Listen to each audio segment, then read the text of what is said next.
Welcome back. In this video, we're going to talk about the foundations of the Roman Republic. As I was explaining in the last video, Rome is founded, of course, as a monarchy. We have archaeological remains that confirm that the first settlements on the hills of Rome date back to around 750. But these were very simple settlements, straw huts, subsistence farming. People are just growing what they need in order to survive.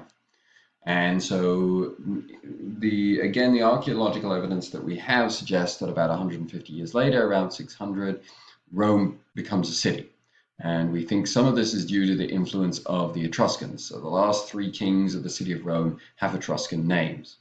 And there are debates about what led up to this. Is it the Etruscans conquered Rome? They made it part of their sphere of influence and brought with them a more sophisticated culture that led to the urbanization of Rome?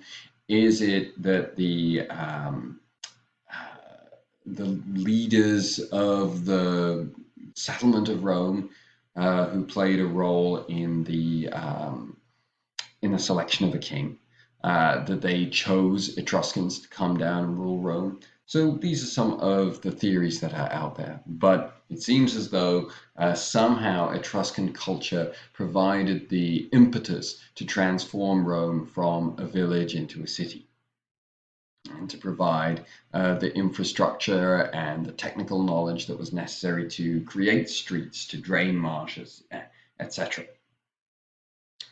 If we move on to the next slide, this is a period that saw the development of several characteristic Roman institutions. Very important to remember that Roman culture was fundamentally conservative and was based on the mos maiorum, which is a Latin phrase that means the ways of our ancestors. And so the Romans are going to value qualities like stability, discipline, being smart with your money, being brave, being moderate and temperate. And so in general, Roman culture is going to emphasize pragmatism in a way that's different from the Greeks. The Greeks, there's this competition and there's this striving for excellence, and it leads to great achievements, but it's also a lot more erratic.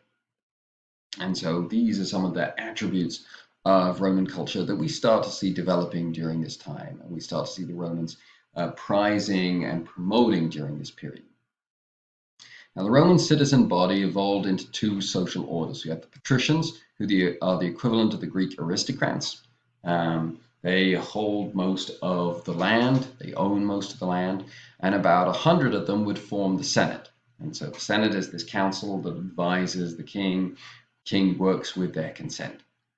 The other part of the other citizen body are the plebeians. And the plebeians are the peasant farmers. They either have their own lands, but they're not great lands, or they don't have a whole lot of land, or they don't own their own land and they're simply farming the land of the patricians. So most of them are poorer. Some of them during this period start to become wealthy as merchants or traders. And you also have this idea of the relationship between patron and client, which becomes an important aspect of Roman culture. The idea is that if you're a patrician, you have a lot of money, you have a lot of resources, you should be taking poorer, younger, less established members of this society under your wing as their patron. And so you provide them with physical protection, you provide them with access to legal services if they need it, provide them with economic support if they need it. Clients, in return, will provide you with loyalty and support. So you don't have a particularly strong or a particularly overbearing state structure. And so you have these relationships between patrons and clients that kind of replace that. And that are providing the connections and support that the community needs. We move on to the next slide and talk a little bit about family life. Family life in Rome was also highly structured. And so the family is extremely important for this Roman society.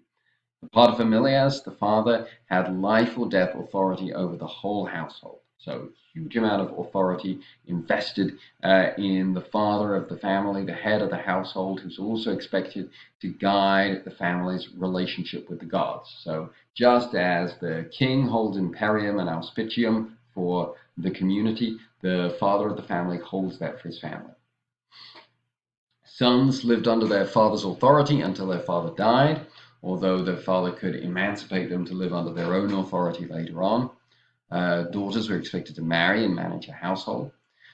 Marriage was recognized as extremely important under Roman law and in Roman society for the reason that it legitimated your children and allowed them to inherit, and it gave you your identity. And this is pretty interesting. I think there are three different types of marriage. This first type of marriage is a type of marriage that's only restricted or only possible if you're a patrician. The spouses eat cake in presence of witnesses. Only children from a marriage like this could become high priests, and divorce was almost impossible. So this is an elite marriage with a high bar, and we see some similarities with modern, or not so much modern, but maybe traditional Western ideas of marriage. The second type, coempsio, is perhaps the most common type of marriage, in which the father hands off his daughter to the man that she is going to marry. And so you have the paterfamilias. He rules over his own house, over his own household. He releases his daughter from his authority to the authority of the father or the leader of another household. The last type of marriage, usus, this is just basic cohabitation. So if a woman stayed with a man, lived with a man for a year without interruption, she came under that man's authority. He became the father of the family. If she remained out and about, or if she didn't live with that man for as few as 3 nights of the year, then she remained under the authority of her father. And so this was a system designed to recognize reality, but it was also a system that was designed to encourage more formal relationships. Child mortality in the society was about 50%. Outside of child mortality, most Romans lived until their mid-40s or early 50s. Very few of them reached the age of 60. Husbands were typically about 10 years older than their wives, and so this is pretty significant. If you're a wife and you're getting married as a late teenager, your husband is already 25, 26. He's only probably going to live another 25, 30 years. And so there are a lot of instances where the husband dies, and then the wife will take over managing the household until the oldest son comes of age.